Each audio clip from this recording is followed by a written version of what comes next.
प्यारे साथियों नमस्कार। कैसे हैं आप सभी लोग? आशा करता हूं बहुत अच्छे होंगे, शानदार होंगे और बहुत ही अच्छी तरीके से आप सभी प्यारे साथियों की पढ़ाई भी चल रही होगी। मेरे प्यारे दोस्तों, आज के सेशन में हम नॉन वर्बल रीजनिंग का तीसरा पार्ट पढ़ने जा रहे हैं और बहुत ही शानदार तरीके से हम इसे समाप्त कर रहे होंगे। मेरे प्यारे दोस्त, हो सकता है आज ना खत्म हो पाए तो फिर कल खत्म करेंगे। मतलब कहने का यह है कि हम लोग एक एक टॉपिक करके सारी चीजों को बेहतरीन तरीके से पढ़ने की कोशिश कर रहे हैं और आप सभी प्यारे साथी भी कोशिश कर रहे हैं अपने रिवीजन की। रिवीजन के लिहाज से ही हमने इन क्लासों को चालू किया था कि भाई रिवीजन बढ़िया तरीके से होता चले और बहुत ही शानदार तरीके से। मेरे प्यारे दोस्तों, हम आज 27 नंबर की क्लास पर पहुंच गए। 30 क्लासें हमने यहां पर आपसे प्रॉमिस की थी कि मैं आपको 30 क्लास कराऊंगा और यहां पर आप चेक करो कि 30 से भी ज्यादा क्लास की नौबत आ गई है। क्या ये सही है आपके दृष्टिकोण से या गलत है? मेरे प्यारे दोस्त, अगर एक दृष्टिकोण से देखा जाए तो कुछ बच्चे ये सोचेंगे कि अरे यार अभी तो और पढ़ाएंगे। मेरे प्यारे दोस्त, 30 क्लास में मुझे ये बताओ कि अगर मानकर चलो कि कंटेंट थोड़ा कम रहता, या मतलब ये भी चीज है कि कहीं ना कहीं हमने ये प्लान किया था कि हम क्लास को लगभग 1.5 से 2 घंटे तक 2 घंटे तक रखेंगे, लेकिन ऐसा नहीं हुआ क्योंकि हमारी बाकी क्लास के हिसाब से स्टूडियो भी खाली है कि नहीं है ये भी देखना पड़ता है। आप लोगों की भी अलग से क्लास होती है फिर 11 बजे दूसरे बैच में, तो मतलब ऐसे बहुत सारे मैसेज आपकी तरफ से हैं और मेरी भी क्लास रेगुलर होती है, तो वो तो हम पॉसिबल नहीं कर पाए। लेकिन मेरे प्यारे दोस्तों, हमको टॉपिक सारे ही पढ़ने हैं। अगर 30 क्लास में टॉपिक नहीं हो पाते हैं तो मेरे प्यारे गुड्डा 30 में तो अगर हो ही नहीं पाएंगे, अब तो 30 में कुछ है ही नहीं। तो ऐसा नहीं है कि मैं आपको 30 क्लास के बाद ये कह दूंगा कि भाई अब मत पढ़ो। मेरे प्यारे दोस्त, मैं आपको 30 के बाद भी पढ़ाऊंगा बढ़िया तरीके से, कोई दिक्कत नहीं है। सही है?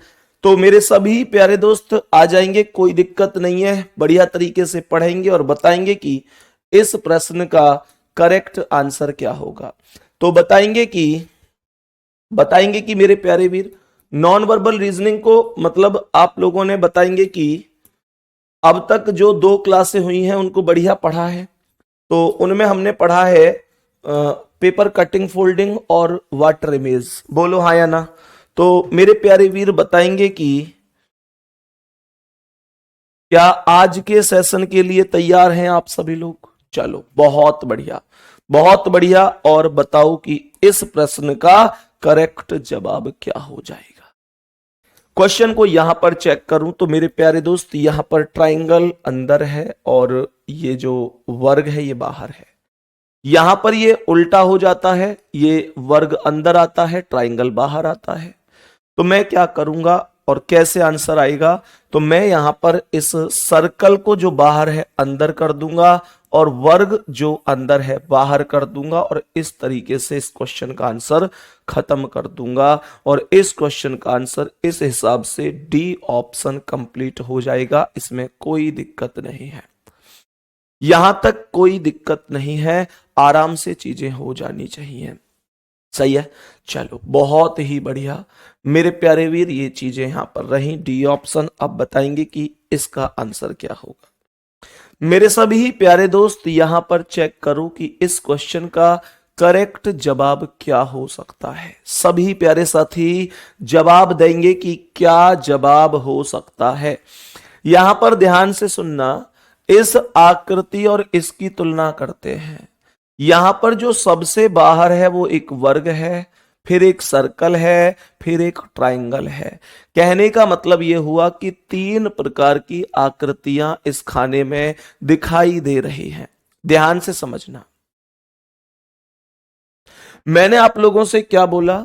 मैंने आप लोगों से बोला कि यहां पर एक वर्ग है, यहां पर सर्कल है और यहां पर ट्राइंगल है। मेरे प्यारे दोस्तों, अब यहां पर चेक करूंगा तो यहां पर जो बाहर वाला वर्ग है वो अंदर आया है। तो मैं ये जो बाहर वाली आकृति है 1 2 3 4 5 अर्थात पंचभुजाकार आकृति, इस आकृति को सबसे अंदर रख दूंगा ऐसे। कोई दिक्कत यहां तक? मैंने देखा कि उसके बाद इसने ट्राइंगल रखा हुआ है। कहने का मतलब ट्राइंगल रखा हुआ है, ट्राइंगल जो सबसे अंदर वाली आकृति है। मेरे प्यारे दोस्त, तो मैं सबसे अंदर वाली आकृति अर्थात सर्कल को रख दूंगा, अर्थात सर्कल को रख दूंगा। और मेरे प्यारे गुड्डा, यहां पर फिर रखा हुआ है सर्कल, जो सबसे बाहर वाली आकृति नहीं बोलूंगा लेकिन दूसरी वाली आकृति बोलूंगा। तो यहां पर दूसरी वाली आकृति है वर्ग, तो यहां पर फिर मैं वर्ग को रख दूंगा और ये मेरे क्वेश्चन का आंसर बन जाएगा। और ये क्वेश्चन का आंसर मुझे बी ऑप्शन पर नजर आ रहा है, यही आंसर करेक्ट हो जाएगा, यही आंसर करेक्ट हो जाएगा। मेरे सभी प्यारे दोस्त ध्यान से समझेंगे और बताएंगे कि क्या आंसर हो सकता है। यहां तक किसी को कोई भी दिक्कत तो नहीं है, बी ऑप्शन करेक्ट हो जाएगा। बताओ भाई जल्दी से, यहां तक बताओ किसी को कोई दिक्कत तो नहीं है। मेरे सभी प्यारे दोस्त बताएंगे कि कोई समस्या तो नहीं है। अब बताएंगे इसका आंसर क्या है। मेरे सभी प्यारे दोस्त बताओ इस क्वेश्चन का करेक्ट जवाब क्या है, क्या कॉम्बिनेशन बना होगा, कैसे कैसे आंसर आएगा, जरा सोचो। मेरे प्यारे दोस्तों, जहां तक मैं समझ पा रहा हूं, जहां तक मैं समझ पा रहा हूं कि भाई क्या लॉजिक लगा होगा, सोचो एक बार इन दोनों आकृतियों को कि क्या लॉजिक लगा होगा। यहां पर जो मैं यहां पर चेक कर पा रहा हूं मेरे प्यारे दोस्तों, उसके अंतर्गत मुझे इतना पता चल रहा है, इतना पता चल रहा है कि यहां पर ये जो ट्राइंगल है राइट में है, यहां पर ये लेफ्ट में आ गया है। इन दोनों की अगर तुलना की जाए तो यहां पर जो ट्राइंगल राइट में है वो इधर लेफ्ट में परिवर्तित हुआ है। तो मैं सेम ये कॉन्सेप्ट तो जरूर बोल सकता हूं कि इस स्थिति में जब मैं यहां पर इस क्वेश्चन को सॉल्व करूंगा तो ये जो वर्ग यहां पर राइट में है, यहां पर ये यहां लेफ्ट में जरूर पहुंचेगा, कोई दिक्कत नहीं है। दूसरा कॉन्सेप्ट, यहां पर वर्ग लेफ्ट में, अगर मैं यहां पर चेक करता हूं तो ए ऑप्शन में नहीं पहुंचा है, इसे गलत कर दो। बी ऑप्शन में नहीं पहुंचा है, इसे गलत कर दो। तो सी और डी दो ऑप्शन ही बचे हैं। इनमें अब क्या अंतर है, उस अंतर को ढूंढते हैं। मुझे यहां पर कोई खास अंतर देखने को नहीं मिल रहा है, मुझे यहां पर कोई खास अंतर देखने को नहीं मिल रहा है। सभी प्यारे दोस्त बताओ, क्या तुम्हें यहां पर कोई अंतर देखने को मिल रहा है? जल्दी से बोलो, सी और डी ऑप्शन में क्या कोई अंतर आपको देखने को मिल रहा है? कमेंट करके बताओ जल्दी से, सी सही है या डी? मुझे दोनों ऑप्शन एक जैसे लग रहे हैं।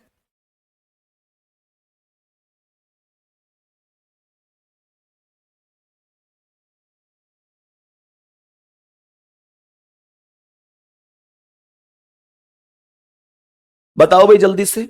अब मेरे प्यारे दोस्त, तो कैसे करूं इस क्वेश्चन को, ध्यान से समझना। इन दोनों में कोई डिफरेंस नहीं है, तो मैं फिर एक डिफरेंस के साथ जाऊंगा। मेरे प्यारे दोस्त, फिर मैं एक डिफरेंस के साथ जाऊंगा और वो डिफरेंस क्या होगा? वैसे कोई अंतर नहीं है, यहां भी वर्ग है, यहां भी वर्ग है, यहां भी वर्ग है, यहां भी वर्ग है, बीच की आकृति भी सेम है, कोई भी अंतर नहीं है। फिर क्या करूं, क्या अंतर है? अंतर बस फिर इतना सा है कि यहां पर ये जो सर्कल है, इस सर्कल से इस वर्ग का जो डिस्टेंस है वो थोड़ा ज्यादा है, और इस सर्कल से इस वर्ग की जो डिस्टेंस है वो ज्यादा नहीं है, वो कम है, वो ज्यादा नहीं है, वो कम है। और मेरे प्यारे दोस्तों, आप यहां पर चेक करोगे, यहां पर आप लोग चेक करोगे तो ये डिस्टेंस कम है, ये डिस्टेंस ज्यादा है। तो मेरे प्यारे दोस्त, यहां पर चेक करो, ज्यादा थी या कम? तो यहां पर डिस्टेंस कम है, जबकि यहां ज्यादा है। इस वजह से डी ऑप्शन के साथ में चला जाऊंगा, क्योंकि फाइनली मुझे सी और डी में से कोई एक ऑप्शन तो लेना ही पड़ेगा। ऐसा तो हो नहीं सकता कि मैं सी पर भी टिक लगा दूं और डी पर भी टिक लगा दूं, ऐसा तो संभव नहीं है। तो मैं इन दोनों में से फिर ज्यादा सही क्या है उसे देखूंगा, इसके अलावा कुछ नहीं हो सकता। मेरे प्यारे दोस्त, तो यहां पर केवल और केवल बस यही चीज निकल कर आई कि इनके सर्कल और वर्ग के डिस्टेंस बहुत ज्यादा है और यहां पर कम है। आप ये अंतर खुद भी महसूस कर रहे होंगे, इस वजह से सी में गैप दिया गया है। हालांकि ये अप्रोच ना गैप ज्यादा है कम है, ये अप्रोच केवल इस केस में लगाई जाती है जब हमारे पास एक से ज्यादा ऑप्शन यानी 2 ऑप्शन 3 ऑप्शन एक जैसे बन रहे हो, जैसे यहां पर ये स्थिति थी। नहीं तो ये कोई खास अप्रोच नहीं है जिसके आधार पर आप सही और गलत कर रहे हैं, पर अब मजबूरी है कि इसके अलावा कोई ऑप्शन भी नहीं है कि जिससे मैं ये अनुमान लगा पाऊं कि कौन सा ऑप्शन सही है। बात बोलेंगे समझ में आई है मेरे प्यारे गुड्डा? डी ऑप्शन आपका इस वजह से करेक्ट आंसर है। ये चीजें डिस्कस हो गई हैं तो बढ़िया तरीके से समझ में आई होंगी। नेक्स्ट क्वेश्चन पर आएंगे और बताएंगे इसका आंसर क्या है। मेरे सभी प्यारे दोस्त इस क्वेश्चन का आंसर बताएंगे। जी भैया, हम भी यही समझ गए थे भैया, और वर्ग भी छोटा लग रहा है। हाँ, वर्ग का डिस्टेंस अप, मतलब कुछ ना कुछ तो फिर निकालना पड़ता ही पड़ता है। यहां पर समझ आएंगे सवाल में क्या आएगा, समझने की कोशिश करेंगे क्वेश्चन क्या कह रहा है। यहां पर मेरे प्यारे दोस्तों आप चेक करो कि एक ट्रायंगल दिया गया है। यहां पर चेक करो कि एक ट्रायंगल दिया गया है और उसके बाद अगली आकृति में ऐसा ही एक ट्रायंगल और आता है जो कि मेरे प्यारे गुड्डा अपोजिट हो जाता है। क्या बोलेंगे? जो कि अपोजिट हो जाता है। और जैसे ही ये ट्रायंगल अपोजिट हो जाता है तो मेरे प्यारे दोस्त क्वेश्चन अपने आप समझ में भी आ गया होगा। तो कहने का मतलब यह हुआ कि ऐसी ही एक आकृति इसके नीचे आएगी। यहां पर तो दूसरी कोई आकृति ही नहीं है और यहां पर ये वर्ग, ये मानता हूं मैं कि वर्गाकार स्थिति है, पर ये सीधा वर्ग नहीं है, हल्का सा तिरछा है। आप चेक करो, वर्ग तो ये है लेकिन वर्ग में कोना ऊपर दिया गया है, तो ये एक तिरछा वर्ग है। लेकिन यहां पर ये वर्ग सीधे हो गए तो पहला ऑप्शन गलत और ये गलत। और यहां पर चेक करूं तो एक वर्ग सीधा और एक तिरछा, ये थोड़ा ही है, ये भी गलत है। तो इस प्रश्न का आंसर भी डी होगा। मेरे प्यारे गुड्डा, आप ऐसे समझो कि सेम आकृति ऊपर नीचे है, क्योंकि ये भी सेम आकृति थी। तो answer option number D correct होने वाला है, इसमें तो कोई संदेह नहीं है, कोई भी दिक्कत नहीं है। बोलो, नेक्स्ट क्वेश्चन पे चलूं, आगे बढ़ जाऊं।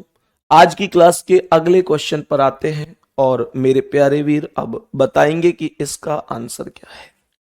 मेरे सभी प्यारे दोस्त बताएंगे कि इस क्वेश्चन का करेक्ट जवाब कितना हो सकता है। क्वेश्चन को समझने की कोशिश करो, माइंड में केवल इन चीजों को समझना है कि भाई क्या कारण रहा होगा, क्यों, ये किस वजह से। हमेशा ना आपको करना क्या है, पहली आकृति और दूसरी आकृति, इन दोनों की ना आपस में तुलना करनी है। और जैसे ही आप इनकी तुलना करेंगे तो आपको ये समझ में आएगा कि इन आकृतियों में क्या चेंजिंग हुई है। जो चेंजिंग पहली और दूसरी आकृति में हुई है वही आपको तीसरी चेंजिंग क्वेश्चन मार्क के साथ करके ऑप्शन सेलेक्ट करना होता है, इससे ज्यादा कुछ नहीं। मेरे प्यारे दोस्तों सुनेंगे तो यहां पर ध्यान से सुनना, जितना मैं समझ पाया हूं मुझे ये बताओ कि यहां पर मेरे प्यारे गुड्डा ये ट्राइंगल लेफ्ट साइड में है। मैं सबसे पहले यहां पर ऐसा ही एक ऑप्शन टाइप बना लेता हूं जिससे क्वेश्चन को करने में मुझे दिक्कत ना हो और मैं हर एक स्टेप के बाद अपना स्टेप रखता हुआ चलूं। तो एक चीज बताओ ध्यान से, यहां पर जो मैं समझ पाया हूं मेरे प्यारे दोस्त कि आप मुझे ये बता दो, आप मुझे ये बता दो कि यहां पर ये आकृति थी तो यहां से ये राइट हैंड पर यहां पहुंच गई। बात समझ में आ रहा है? राइट हैंड का अर्थ क्या है? इसका अर्थ हुआ कि इसने मेरे प्यारे गुड्डा, इसने बोला कि ये क्लॉकवाइज रोटेट हुआ है, ये क्लॉकवाइज रोटेट हुआ है। मेरे प्यारे गुड्डा ऐसे राइट हैंड पर रोटेट होने का मतलब ये क्लॉकवाइज ही तो है भाई। यहां थी, यहां पहुंच गई, तो ऐसे आ गई तो बढ़ी, तभी तो यहां पहुंची। थम्स अप करो, बात समझ में आई है? तो क्लॉकवाइज रोटेट हुई है। दूसरी बात, दूसरी बात मेरे प्यारे गुड्डा, क्लॉकवाइज रोटेट हुई है, ये चीज तो समझ में आती ही है। दूसरा कॉन्सेप्ट जो यहां पर निकल कर आता है, क्लॉकवाइज रोटेट हुई है, ये बात तो समझ में आती ही है। तो यहां पर मेरे प्यारे गुड्डा दूसरा कॉन्सेप्ट जो निकल कर आता है, यहां पर ये तिरछी भी हुई है, सीधा सीधा जो आकृति थी वो यहां पर तिरछी भी हुई है। दूसरी बात मेरे प्यारे गुड्डा, अब मुझे आप लोग बताओ कि यहां पर इसके साथ क्या हुआ होगा। तो त्रिभुज भी तो रोटेट होगा, त्रिभुज भी तो रोटेट होगा, और त्रिभुज यहां से रोटेट होके इधर आएगा और इधर आएगा तो इस कोने में जाएगा। इस कोने में यहां भी त्रिभुज है, यहां भी त्रिभुज है, यहां भी त्रिभुज है, यहां भी त्रिभुज है। बात बताओ समझ में आ रही है मेरे प्यारे गुड्डा? क्या यहां तक बात समझ में आ रही है? तो अब यहां पर मैं चेक कर लेता हूं, किसे? मैं यहां पर चेक कर लेता हूं इस सर्कल को भी। तो यहां से क्या हुआ कि ये सर्कल यहां पर है, लेकिन यहां ये बीच में पहुंच गया। तो कहने का मतलब हल्का सा ऊपर की ओर उठा है, तो ये भी हल्का सा नीचे की ओर आएगा, और ये जैसे ही बीच में आएगा तो यहां बीच में, यहां बीच में, यहां। दूसरी बात, इसकी चोंच यहां से मेरे प्यारे गुड्डा एक चीज का कॉन्सेप्ट सोचो, एक चीज का कॉन्सेप्ट सोचो कि इसकी चोंच यहां पर, मतलब ये जो ओपन एरिया है वो यहां पर ओपन एरिया है, और ये ओपन एरिया कहां पर पहुंच गया है? यहां पर पहुंच गया है। क्या बात समझ में आई है? तो मेरे प्यारे दोस्त, यहां पर मैं इतना ही गैप देकर, इतना ही गैप देकर, ध्यान से सुनना, यहां पर जो ओपन एरिया है वो कहां है? यहां पर जो ओपन एरिया है वो यहां पर है, यही तो है। तो मैं इतना ही एक स्टेप का गैप दूंगा, और मेरे प्यारे गुड्डा जैसे यहां से ये यहां पहुंचा है, तो मैं भी यहां से एक स्टेप का ये वाला गैप दूंगा और इस एरिया को यहां पहुंचाऊंगा। कहने का मतलब सर्कल के यहां पर आकृति आनी चाहिए, सर्कल के यहां पर आकृति आनी चाहिए, पर यहां आकृति ऊपर की ओर है, तो पहला ऑप्शन गलत है। यहां पर ठीक है, यहां ऊपर की ओर है, तो ये ऑप्शन भी गलत है, और यहां पर भी संभावना बन सकती है। अब ध्यान से सुनेंगे, कहने का मतलब यह हुआ कि अब बी ऑप्शन बचा और डी ऑप्शन बचा। दो ऑप्शन को हम गलत कर चुके हैं, इस आधार पर ए ऑप्शन ठीक नहीं होगा। जितने साथियों ने ए ऑप्शन दिया है, ए ऑप्शन गलत जवाब हो चुका है। भाई सीधा सा इस कॉन्सेप्ट को देख लो ना, यहां पर मेरे प्यारे गुड्डा फिर से समझ लो, यहां पर ऐसे समझो, यहां पर ऐसे समझो कि ये जो स्टेप है ये यहां पर है, ये यहां बीच में, या इसकी चोंच देखो यहां पर है, ऐसे समझो। तो इसकी चोंच इस वाले बिंदु पर है, अब ये यहां पर पहुंच गई है, अर्थात यहां। तो ये क्लॉकवाइज 45 90 135 डिग्री मुड़ी है, क्लॉकवाइज 135 डिग्री मुड़ी है। तो मुझे एक बात बताओ, मैं भी तो क्लॉकवाइज 135 डिग्री मोड़ूंगा। जो चोंच आप यहां पर देख रहे हैं वो यहां पर है, तो मैं भी इसे क्लॉकवाइज 135 मोड़ूंगा। तो यहां से 45 90 135 तो कहां आएगी? इस वाले डायरेक्शन में ही तो आएगी, और गुड्डा इसमें ऊपर जा रही है, इस वजह से गलत है। क्या बात समझ में आई है? दूसरे स्टेप पर आ जाओ। अब मेरे प्यारे गुड्डा, इतना तो मैं दो ऑप्शन गलत कर चुका हूं इस वाली क्वालिटी से। अब यहां पर मुझे आप लोग एक बात बताओ, मुझे आप लोग एक बात बताओ कि यहां पर मेरे प्यारे गुड्डा क्या अंतर है? अब बी और डी में अंतर चेक करो, केवल एक अंतर है, यहां त्रिभुज लेफ्ट में है, यहां त्रिभुज राइट में है। चेक करते हैं त्रिभुज कहां आना चाहिए। मेरे प्यारे गुड्डा, पहली आकृति में त्रिभुज ऊपर की ओर है, त्रिभुज ऊपर की ओर है, और इसमें त्रिभुज लेफ्ट साइड है। इसका मतलब बड़ा सीधा सा है कि ये आकृति एंटी क्लॉकवाइज मुड़ी है, एंटी क्लॉकवाइज मुड़ी है। बात को ध्यान से सुनना, जब त्रिभुज ऐसे था पहली आकृति में ऐसे, और दूसरी आकृति में त्रिभुज ऐसे बन गया, तो इसका मतलब ये इधर साइड ही तो मुड़ा है। त्रिभुज पहले ऊपर की ओर था, फिर त्रिभुज इधर की ओर है, जो चोंच है इसकी, तो ये एंटी क्लॉकवाइज ही तो मुड़ा है। तो मैं भी तो एंटी क्लॉकवाइज ही मोड़ूंगा। मेरे प्यारे गुड्डा, यहां पर त्रिभुज है, यहां पर त्रिभुज है, और त्रिभुज अगर ऊपर की ओर है तो एंटी क्लॉकवाइज में चोंच इधर आएगी और त्रिभुज का निर्माण होगा ऐसे। त्रिभुज का निर्माण होगा ऐसे, जो कि डी ऑप्शन में नहीं है, उसमें तो राइट की ओर है। इस वजह से बी ऑप्शन आपका राइट आंसर है। क्या ये चीजें हमें समझ में आ गई हैं? क्या ये चीजें हमें समझ में आ गई हैं? हमारे सवाल का जो करेक्ट आंसर है वो बी ऑप्शन है। मैं उम्मीद करूं कि क्या आपको दिक्कत नहीं है अब इसमें? नॉर्मल सा कॉन्सेप्ट है गुड्डा, कोई समस्या नहीं है ना? कर लोगे मेरे शेर, कर लोगे मेरे प्यारे वीर, कोई दिक्कत तो नहीं आएगी ना? अब सुनो, नेक्स्ट क्वेश्चन पर चलेंगे मेरे प्यारे दोस्तों। अब नेक्स्ट क्वेश्चन पर चलेंगे। देखा, ऐसी चीजों का आपको ध्यान रखना, ये बारीक बारीक सी चीजें होती हैं जो पेपर में सवाल को गलत करा देती है। आओ नेक्स्ट क्वेश्चन पर बढ़ो और बोलो इसका आंसर क्या है। नेक्स्ट क्वेश्चन पर बढ़ो और बताओ कि इस प्रश्न का करेक्ट जवाब क्या है। मेरे सभी प्यारे दोस्त बताएंगे। सोनम छोटी बहन को बहुत बहुत प्यार, मेरी लाडो हमेशा खुश रहो। बहुत बहुत प्यार छोटी बहन के लिए। बताओ भाई जल्दी से इसका आंसर क्या है। इस प्रश्न का करेक्ट आंसर बोलो, क्या आंसर हो सकता है? जल्दी से बोलेंगे। अजय, नीशु पटेल, दीपचंद, रविंद्र, आनंद कुमार, अफसर, सतेंद्र, विशाल, अंजलि, पप्पू, सोनम, सुनील, वंदन, सबिता, सभी प्यारे साथी आंसर देंगे। गुड्डा सुनो क्वेश्चन को क्या कह रहा है। यहां पर मैं क्वेश्चन की बात करूं तो क्वेश्चन कोई दिक्कत नहीं है, आराम से सॉल्व हो रहा है। क्वेश्चन में केवल और केवल मामला बस इतना सा है, मामला बस इतना सा है कि ध्यान से समझना आप इन लाइनों को। यहां पर तीर इधर साइड जा रहा है जो कि यहां पर जाकर सीधा हो जाता है। मतलब क्या मैं ये समझूं कि क्लॉकवाइज 45 डिग्री रोटेट हुआ है?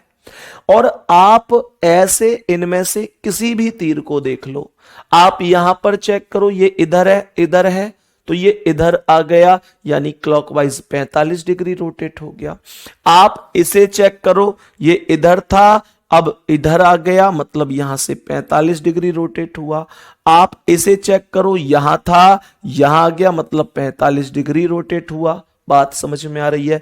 कोई भी चिन्ह, कोई भी तीर अपने स्थान से 45 डिग्री क्लॉकवाइज डायरेक्शन में रोटेट हो रहा है, इससे ज्यादा तो कुछ नहीं गुड्डा। अब क्वेश्चन को ध्यान से सुनना मेरे प्यारे वीर, क्वेश्चन को ध्यान से सुनना। क्वेश्चन में यहां पर जो आकृति है उस आकृति के अनुसार ये चीजें बनी हुई हैं और मुझे आप लोग ये बता दो कि यहां से अगर मैं रोटेट करूंगा तो ये यहां पर जो बिंदु है वो यहां से 45 डिग्री रोटेट होकर यहां पर आएगा, तो इसका मतलब राइट हैंड पर आकृति आएगी जो कि बी ऑप्शन में आ रही है। यही क्वेश्चन का करेक्ट आंसर हो जाएगा, यही क्वेश्चन का करेक्ट आंसर हो जाएगा। इसमें क्या कोई दिक्कत हुई है? दूसरी बात, अब यहां से मेरे प्यारे दोस्तों कुछ लोग बोलेंगे कि यह भी तो हो सकता है डी ऑप्शन, तो भैया डी ऑप्शन हो तो जाएगा, लेकिन यहां पर तो आपने फिर सीधे वर्ग को सीधा ज्यों का त्यों उतार दिया। जब ये चीजें रोटेट हो रही हैं, जब ये चीजें रोटेट हो रही हैं तो मेरे प्यारे गुड्डा ये वर्ग भी तो रोटेट होगा, और वर्ग यहां से रोटेट होने के बाद बी ऑप्शन की तरह आएगा, ना कि डी ऑप्शन की तरह। ये चीजें आपको ध्यान रखनी है। इस बार फिर से एक दो लोगों का आंसर डी है, मैं बार बार ओमकार आंसर सी बता रहे हैं। बताओ गलत होने की कोई मतलब, सभी चीजें ही हद पार कर दी। सी ऑप्शन का क्या मतलब है ओमकार भाई? सी तो कभी भी ठीक नहीं हो सकता। चलो, क्या इसे ज्यों का त्यों उतारा जा सकता है ओमकार भाई? इसमें तो आपने कुछ मेहनत ही नहीं की। ए भाई ओमकार भाई, आपने तो इसे डायरेक्ट उतार दिया, आपने कुछ मेहनत ही नहीं की। आपने तो बस ज्यों का त्यों, बस केवल बिंदु पे तो थोड़ा सा रहम आपने किया है। प्रभु इस पर भी रहम ना करते, ये कह देते कि भैया सवाल ही गलत है, ये बिंदु यहां आना चाहिए, फिर तो एग्जामिनर खुश हो जाएगा कि ऐसे स्टूडेंट भी हैं कि जैसा क्वेश्चन वैसा आंसर। ऐसा नहीं होता है ओमकार जी। चलो आगे बढ़े अब नेक्स्ट क्वेश्चन पर। तो मेरे प्यारे वीर अब बताएंगे कि इसका आंसर क्या है। हर एक क्वेश्चन को मैं कोशिश कर रहा हूं कि बहुत आराम से आपको समझाऊं, बहुत बढ़िया तरीके से आप करें। क्वेश्चन का आंसर बोलेंगे क्या हो जाएगा, बताओ भाई जल्दी से। मेरे सभी प्यारे दोस्त बताएंगे जल्दी से कि क्या आंसर हो सकता है इस क्वेश्चन का। जल्दी से बोलेंगे सभी प्यारे वीर कि करेक्ट आंसर कितना हो सकता है, करेक्ट आंसर कितना हो सकता है। कोशिश करो, हल निकलेगा, आज नहीं तो कल निकलेगा। और होके मायूस मत बैठो मेरे दोस्त, इन इन मेहनत के रास्तों से ही सफलता का रास्ता निकलेगा। जल्दी से बताओ सभी प्यारे साथी। अब ध्यान से समझना मेरे प्यारे दोस्तों, बहुत ही ध्यान से समझने की आवश्यकता है। यहां पर मैं जितना समझ पा रहा हूं तो 3 सर्कल हैं और 1 वर्ग है। यहां पर भी 3 सर्कल हैं और 1 वर्ग है। तो मेरे प्यारे दोस्त यहां पर भी 3 सर्कल और 1 वर्ग है। अब वर्ग को चेंज करके देखो कैसे चेंज किया जा सकता है, वर्ग को चेंज कैसे किया जा सकता है। मुझे यह बताओ कि यहां पर पहली आकृति में वर्ग कहां है। पहली आकृति में वर्ग यहां पर है, इसमें कोई प्रॉब्लम नहीं है। दूसरी आकृति में वर्ग यहां पर है, अर्थात मैं इसे यहां कह सकता हूं। तो इसका मतलब यह हो गया कि क्लॉकवाइज डायरेक्शन में 90 डिग्री रोटेट हुआ है। क्लॉकवाइज डायरेक्शन में 90 डिग्री रोटेट हुआ है, इसमें कोई समस्या तो नहीं है। मेरे प्यारे दोस्तों सीधा सा कॉन्सेप्ट है, क्लॉकवाइज डायरेक्शन में 90 डिग्री रोटेट हुआ है, इसमें कोई प्रॉब्लम तो नहीं है। अब सुनो ध्यान से मेरे प्यारे गुड्डा, तो मैं यहां पर सेम कॉन्सेप्ट लगाने की कोशिश करूंगा। कैसे? यहां पर वर्ग की आकृति ये वाली है, अर्थात मैं ये कह सकता हूं कि ये वाली है। और यहां से क्लॉकवाइज रोटेट अगर मैं इसे करूंगा तो मेरे प्यारे गुड्डा 90 डिग्री रोटेट होकर ये आकृति यहां पर ये मतलब एक वर्ग बनना चाहिए। यहां पर कहने का अर्थ है कि यहां पर ये वर्ग यहां पर आना चाहिए। यहां पर वर्ग नहीं है, यहां पर नहीं है, यहां पर है, यहां पर है। तो ये 2 ऑप्शन गलत हो जाते हैं, ए और बी गलत ऑप्शन हो जाते हैं। अब सी और डी 2 ऑप्शन बचते हैं। तो अब क्या करूं मैं, अब क्या करूं मेरे प्यारे दोस्तों। अब यहां से ध्यान से समझो, इनमें क्या अंतर आप निकाल सकते हैं, इनमें आप क्या अंतर निकाल सकते हैं। तो यहां पर मेरी समझ में एक चीज आ रही है कि यहां पर सर्कल यहां यहां यहां यहां यहां यहां बाकी सेम है, बस एक अंतर है, यहां पर वर्ग इस लाइन के नीचे है, यहां पर वर्ग इस लाइन के ऊपर है। ध्यान से समझना, यहां पर मेरे प्यारे दोस्तों ये वर्ग इस लाइन से ऊपर था, तो ये वर्ग भी इस लाइन से ऊपर था। अर्थात पहली और दूसरी आकृति की तुलना करने पर पता चला कि दोनों वर्ग लाइन के ऊपर थे, अर्थात दोनों एक जैसे थे। और यहां पर अगर मैं समझ पाता हूं तो ये इस लाइन के नीचे है। तो अगर ये लाइन के नीचे है तो मेरा वर्ग भी लाइन के नीचे ही होना चाहिए, क्योंकि ये दोनों एक जैसे थे, तो ये दोनों भी एक जैसे होंगे। और अगर मैं लाइन के नीचे लाऊंगा तो गुड्डा डी ऑप्शन को गलत होना पड़ेगा, क्योंकि यहां पर ये लाइन के ऊपर है। सी ऑप्शन राइट बनेगा क्योंकि ये लाइन के नीचे है। मेरे प्यारे गुड्डा सी ऑप्शन आपके प्रश्न का राइट आंसर होगा। यहां से ओवरऑल एक चीज तो समझ में आ रही है, यहां से ओवरऑल एक चीज समझ में आ रही है कि जो नॉन वर्बल रीजनिंग है मेरे प्यारे शेर, जो नॉन वर्बल रीजनिंग है वो आसान रीजनिंग है। अपनी केवल और केवल स्थिति मन की ये कि भाई मैंने कैसे कैसे रोटेट किया, कैसे कैसे करूंगा, बस यही तो समझने हैं, इनसे ज्यादा तो कुछ है ही नहीं। बात समझ में आ रही है? इससे ज्यादा कुछ है ही नहीं, बस चीजों को रोटेट करते हुए चलना है, आंसर देते हुए चलना है। अब वर्बल रीजनिंग में फॉर्मूला लगाओ, नियम याद रखो, ऐसा तो इसमें कुछ है ही नहीं, चीजें आसान है। बात समझ में आ रही है? चीजें एकदम आसान हैं, कोई प्रॉब्लम नहीं है, आराम से आप अपने क्वेश्चन का करेक्ट आंसर दे सकते हैं। ठीक है, नेक्स्ट क्वेश्चन पर चलूं। अब आप मुझे बताएंगे कि इस प्रश्न का आंसर क्या है। ध्यान से समझना, ध्यान से समझना और बताएंगे कि इस प्रश्न का करेक्ट जवाब क्या होने वाला है। इस प्रश्न का करेक्ट जवाब क्या होने वाला है, सभी प्यारे साथी एक बार जल्दी से बताने की कोशिश करेंगे कि राइट आंसर क्या हो जाएगा। ध्यान पूर्वक समझो और बताओ। मेरे प्यारे गुड्डा, सर्कल जो बाहर था वो बाहर है, सेम टू सेम है, कोई दिक्कत नहीं है। आवाज नहीं आ रही क्या? अब सही आ रही है? आवाज आ रही है? सभी प्यारे साथी बताएंगे।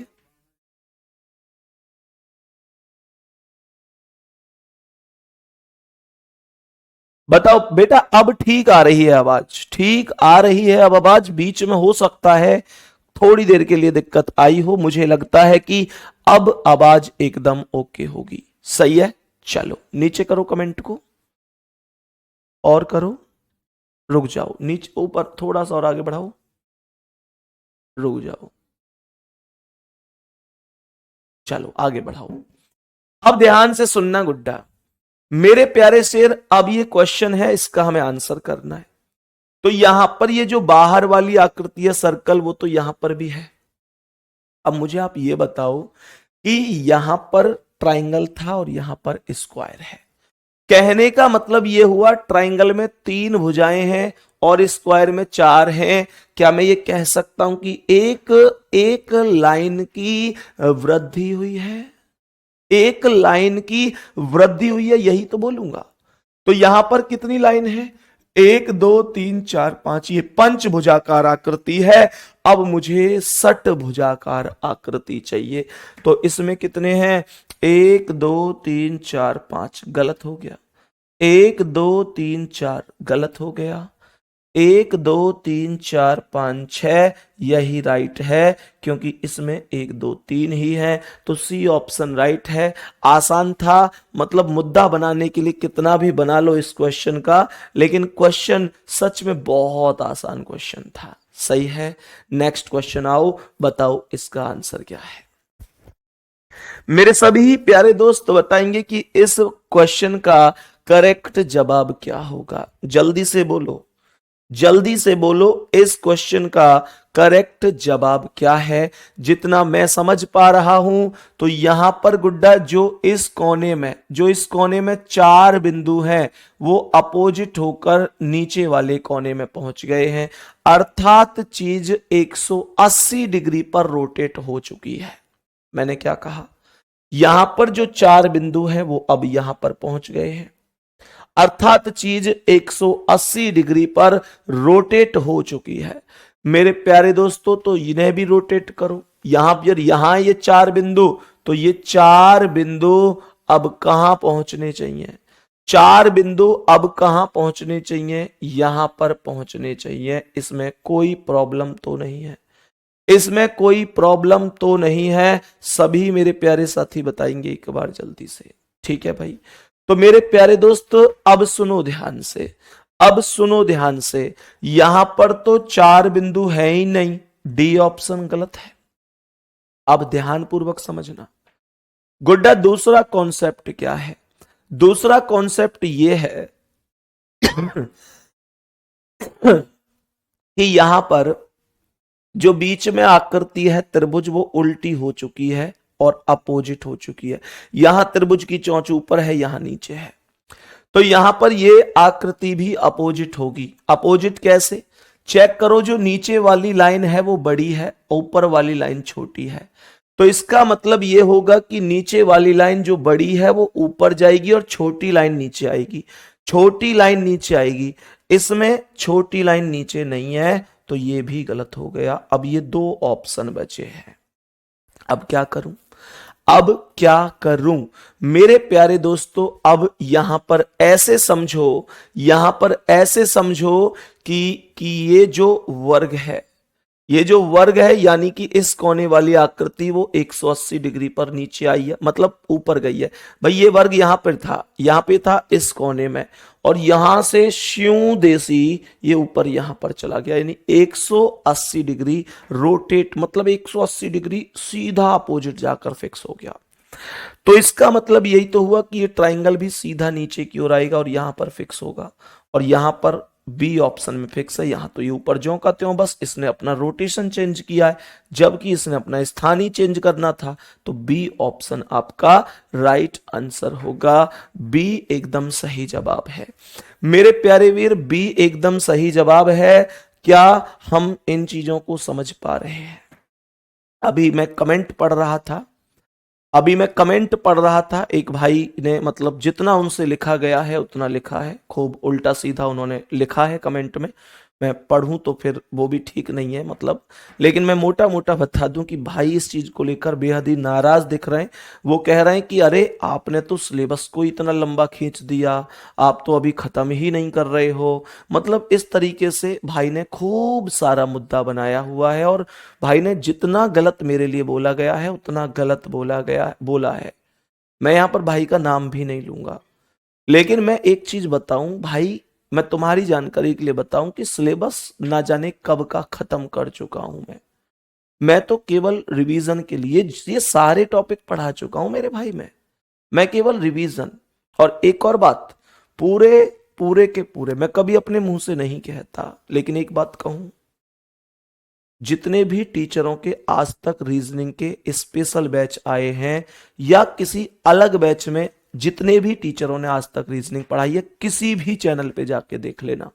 मैं अपने मुंह से कभी अपनी तारीफ नहीं करता, लेकिन मजबूर हूं ये बात कहने के लिए कि मेरे प्यारे दोस्त, आप मुझे किसी भी एक टीचर का नाम बता देना जिसने अपने बैच को पहले खत्म किया हो और उसके बाद तुम्हारे लिए 30 से 40 क्लास और एक्स्ट्रा लगा रहा हो। मेरे प्यारे गुड्डा, अगर किसी ने भी आज से पहले ये किया है तो मुझे जरूर बताना, क्योंकि 30 क्लास तो होने वाली है, अभी 40 तक टाइम है।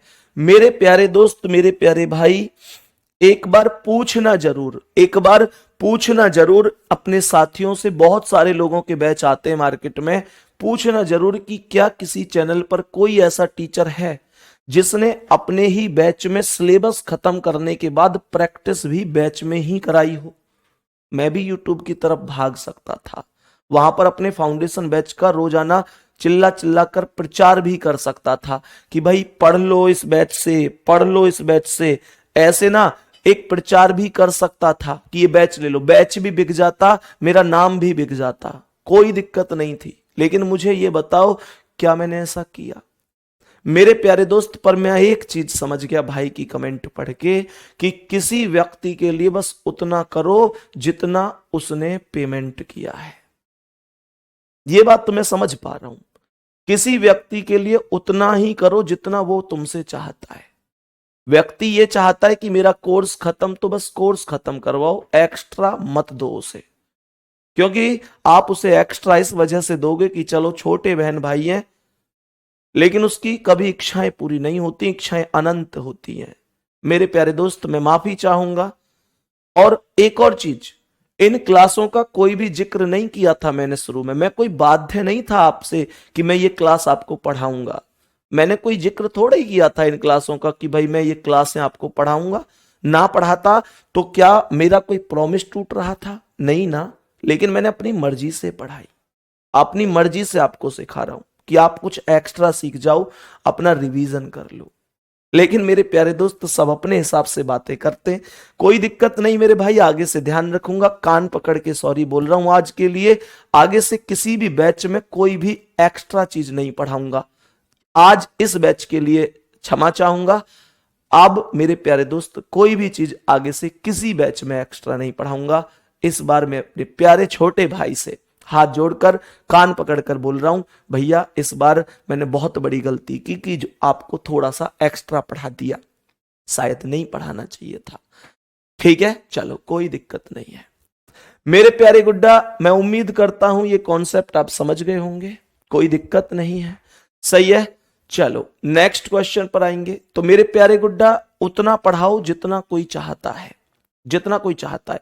बाकी मैंने क्या कुछ ऐसा गलत किया कि भाई मैंने यही तो सोचा कि चलो कुछ एक्स्ट्रा पढ़ लेंगे, कुछ रिवीजन कर लेंगे अपना, है यही तो चीजें हैं। चलो नेक्स्ट क्वेश्चन पर आएंगे। अब बताएंगे कि इस प्रश्न का आंसर क्या होगा। मेरे सभी प्यारे दोस्त अब बताएंगे कि इसका आंसर क्या है। मेरे सभी प्यारे दोस्त बताएंगे कि इसका आंसर क्या है।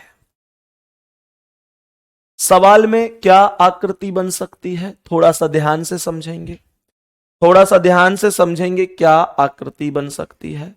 तो यहां पर सबसे पहले आप ऐसे देखो कि ये आकृति इस तरीके से बनी, ये ऐसे 90 डिग्री पर मुड़ गई है।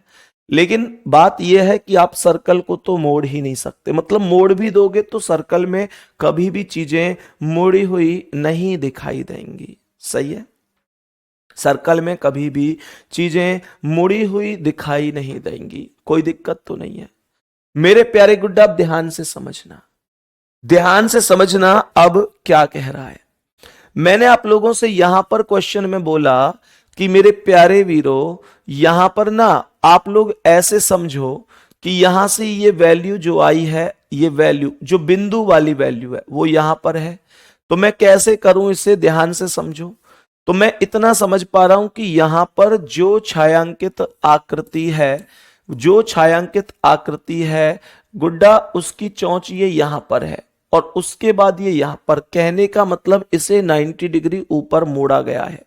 तो 90 डिग्री मोड़ा गया है तो यहां पर जब ये साइड में है तो ये बिल्कुल नीचे बीच में आएगी।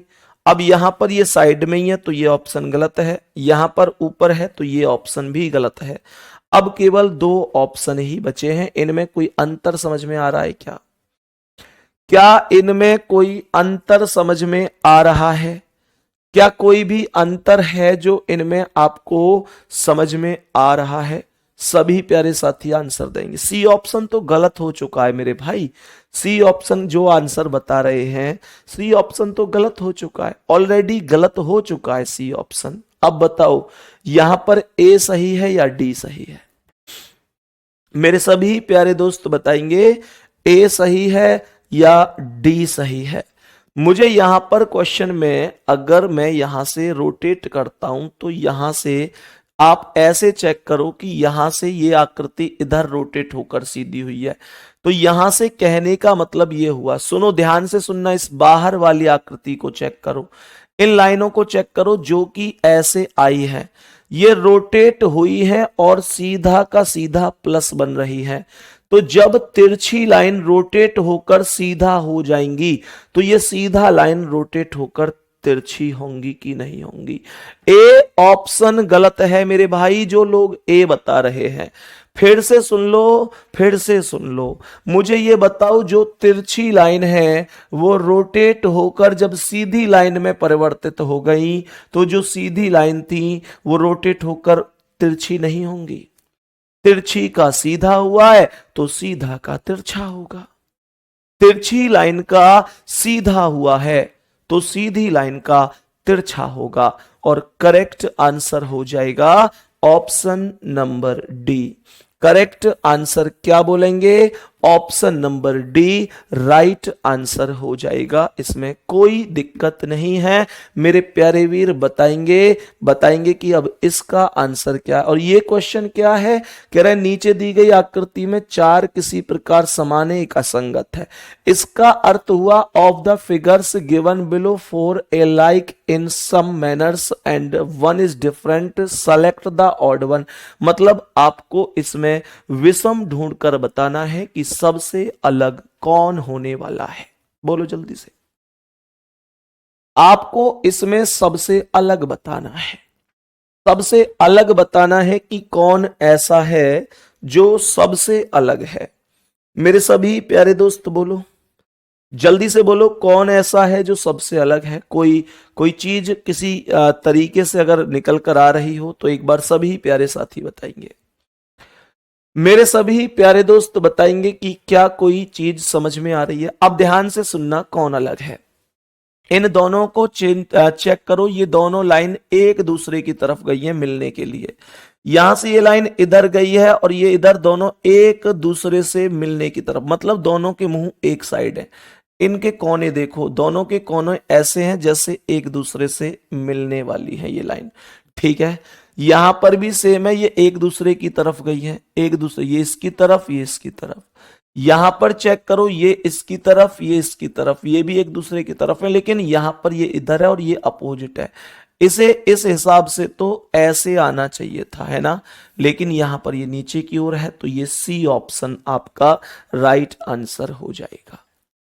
इसलिए आपके क्वेश्चन का जो करेक्ट आंसर होगा वो सी ऑप्शन होगा, इसमें कोई दिक्कत नहीं है। नेक्स्ट क्वेश्चन पर आएंगे गुड्डा, बोलेंगे इसमें कौन अलग है। सवाल का आंसर बताएंगे कि इस क्वेश्चन में कौन अलग है, जल्दी से बताओ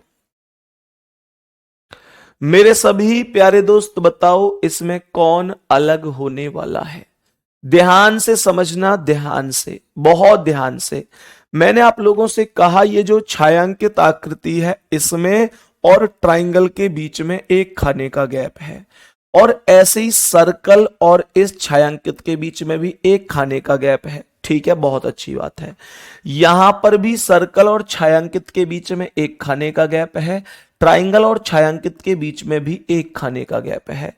यहां पर भी ट्राइंगल और छायांकित के बीच में एक खाने का गैप है, सर्कल और छायांकित के बीच में एक खाने का गैप है, लेकिन यहां पर ट्राइंगल और छायांकित के बीच में दो खाने का गैप है, इसलिए सी ऑप्शन राइट है। इतना आसान है, बताओ इतना आसान है ये सवाल, क्या कोई भी दिक्कत हुई हमें इस सवाल में? नहीं ना।